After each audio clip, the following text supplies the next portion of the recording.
అత్త సొమ్ము అల్లుడు దానంలాగా ఈ రోజున కేంద్ర ప్రభుత్వం ఇచ్చే ప్రతి పథకం యొక్క నిధులని స్టిక్కర్లు వేసుకొని మేమే అన్నారు. మొన్న వికసిత భారత్ సంకల్ప యాత్ర ద్వారా ముసుగు మొత్తం తొలగిపోయింది. ఈ వైకాపా జగన్మోహన్ రెడ్డి గారి పాలన చూస్తుంటే గనక పులి ఒక బాటసారి కథ గుర్తొస్తుంది. ఆ బాటసారి మనందరికీ తెలిసే ఉంటుంది. బాటసారి వెళ్తూ ఉంటే అతనికి ఆశ చూపి మడుగని చూపించి పూర్తిగా అతని రక్తాన్ని కాజేసింది.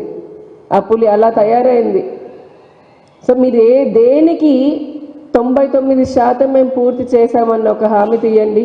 జిల్లాకి మీరు తిరిగి ఇచ్చినటువంటి హామీలు ఉన్నాయి. ఒక్కో జిల్లాకి 35 హామీలు అన్నారు, 45 హామీలు అన్నారు, 42 హామీలని ఏ జిల్లాకి పోతే ఆ జిల్లాలో పాదయాత్రలు పేరిట ఇచ్చారు. ఈ రోజు నా పాదయాత్రలో మీరు ఇచ్చినటువంటి హామీలు ఒక్క జిల్లాలో అయినా ఒక్క హామీ అయినా నెరవేరిందా? కేంద్ర ప్రభుత్వము అది ఇవ్వలేదు ఇది చేయలేదని అంటున్నారు. మేము ఓపెన్గా చెప్తున్నాం, ఛాలెంజ్ చేస్తున్నాము. దమ్ముంటే కనుక చర్చకి రండి. ఈ రోజున ప్రతి జిల్లాలో కేంద్ర ప్రభుత్వం జిల్లా వారీగా ఎన్ని వందల వేల కోట్లు ఇచ్చిందో చెప్తాము. ఆంధ్రప్రదేశ్ విభజన చట్టం ఇచ్చినటువంటి 18 హామీలే కాదు, అవి కాకుండా ప్రతి సంవత్సరము ఇచ్చేటటువంటి డెవల్యూషన్ ట్యాక్సెస్ ద్వారా ఇచ్చే 90,000 కోట్లు. పోయిన సంవత్సరము దాదాపు 1,00,000 కోట్ల రూపాయలు ఇచ్చింది కేంద్ర ప్రభుత్వం. ఈ సంవత్సరం 90,000 కోట్ల రూపాయలు ఇచ్చింది. ఇవి కాకుండా సంక్షేమ పథకాలు ఇస్తోంది. ప్లస్ మళ్ళీ కూడా మీరు ఈ కేంద్ర ప్రభుత్వం చెప్పినట్టుగా ఎయిమ్స్ కానీ, ఇక్కడ ఉన్నటువంటి బెన్ సర్కిల్ ఫ్లైఓవర్ కానీ, లేదంటే దుర్గగుడి ఫ్లైఓవర్ దగ్గర నుంచి ఇలా ప్రతి జిల్లాలో వచ్చినటువంటి మేము చేసినటువంటి అభివృద్ధిని చూపిస్తాం. ఎన్ని లక్షల కోట్ల రూపాయలని ఆంధ్రప్రదేశ్ కోసం ఇచ్చిందో. మరి మీరేం చేశారు? దొంగ హామీలు చెప్పుకుంటూ చేతగానటువంటి తెలిసినా చేతగాని హామీలు ఇచ్చి ఈ రోజుకి ప్రజల్ని మభ్యపెట్టాలని మళ్ళీ సిద్ధమా అని అడుగుతున్నారు. ప్రజలైతే సిద్ధంగా ఉన్నారు మిమ్మల్ని ఇంటికి పంపించడానికి.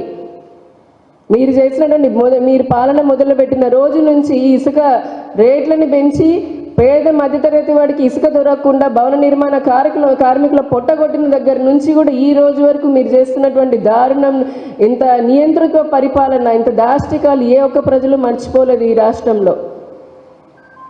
ఈరోజు మూడ్ ఆఫ్ ద స్టేట్ అదే. మీరు ఇచ్చినటువంటి ప్రతి హామీకి, మీరు చేసిన నమ్మక ద్రోహానికి, ఆయన విశ్వాసానికి ప్రతీక అని చెప్పుకుని ఉన్నాడు. విశ్వాసానికి ప్రతీక కాదు, విశ్వాసఘాతుకానికి బ్రాండ్ అంబాసిడర్ ఈ వైసీపీ పార్టీ. నమ్మకం ఉంచండి, ఏనంటే నమ్మకం అని చెప్పుకుంటారు. కాదు, మీరు నమ్మక ద్రోహం చేసేటటువంటి పాలన మీది. అందుకే ఈ ప్రజలు ఎవ్వరూ మర్చిపోయేది లేదు. మీరు చేసినటువంటి ఇచ్చి మరిచినటువంటి మాట తప్పను మడమ తిప్పను అని చెప్పని మీరు అన్నదే.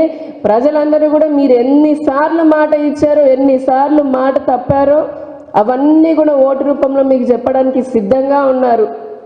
ఇటువంటి అరాచక పాలనకి ఇంటికి పంపించడానికి కూడా ప్రజలు సిద్ధంగా ఉన్నారని తెలుసుకొని ఇప్పటికైనా సరే ఈసారైనా ప్రజలని దయచేసి మోసంతో వేసి మరీ అధికారంలోకి రావాలని చూడకండి. అసలు ఈసారి అటువంటి అవకాశమే మీకు లేదు. ఇది ఈ రోజున మూడ్ ఆఫ్ ద స్టేట్.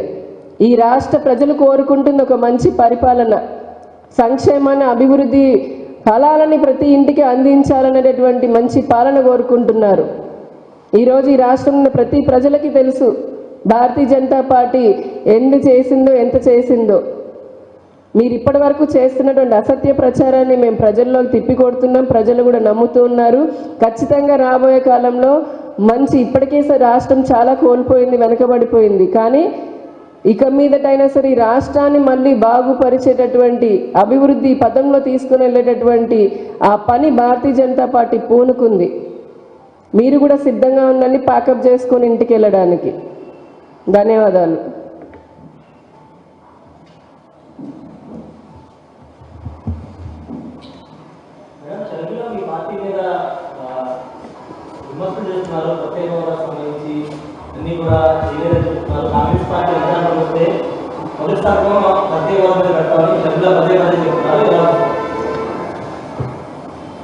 చేతగానమ్మ ఎన్ని మాటలైనా చెప్తుంది అన్నట్టుగా అంత నిజంగా నిబద్ధత ఈ రాష్ట్రం పైన ఉండుంటే 2014లో పార్లమెంటు తలుపులు మూసివేసి రాత్రి ఇలా తలుపులు మూసివేసి 11 నిమిషాల్లో ఈ రాష్ట్రాన్ని విభజించింది ఎవరు? వాళ్ళు కాదా?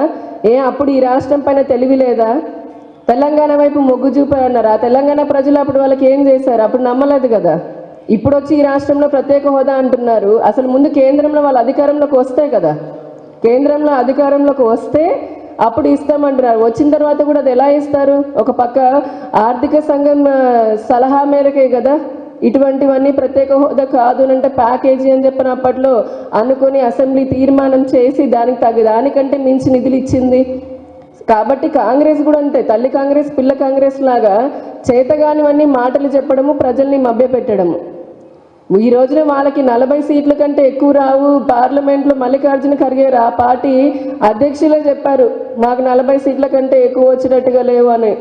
ఇంకేం చెప్తారు? కాబట్టి వాళ్ళకి బాగా తెలుసు ఎలాగో మేము రాము కాబట్టి ప్రజలకు అబద్ధం చెప్దాము, పాపం ప్రజలు నమ్మితే కనుక వాళ్ళని అలాగే ఎప్పట్లాగానే మోసం చేద్దాము అని. ఈరోజు ప్రత్యేక హోదా అని ఒక సెంటిమెంట్ ఎలక్షన్స్ అప్పుడు ప్రతిసారి పార్టీలు తీసుకొస్తున్నాయి. కానీ అదే పార్టీలను మేము అదే అంటున్నాం, మీ ధైర్యం ఉంటే 3 పార్టీలు కాదు, ఏ పార్టీ అయితే ప్రత్యేక హోదాని మాట్లాడుతున్నారు ఆ పార్టీలన్నీ రండి, ఇదే మీడియాల ముందు ఇదే ప్రజల ముందు రచ్చబండలాగా బహిరంగ చర్చ పెడతాము.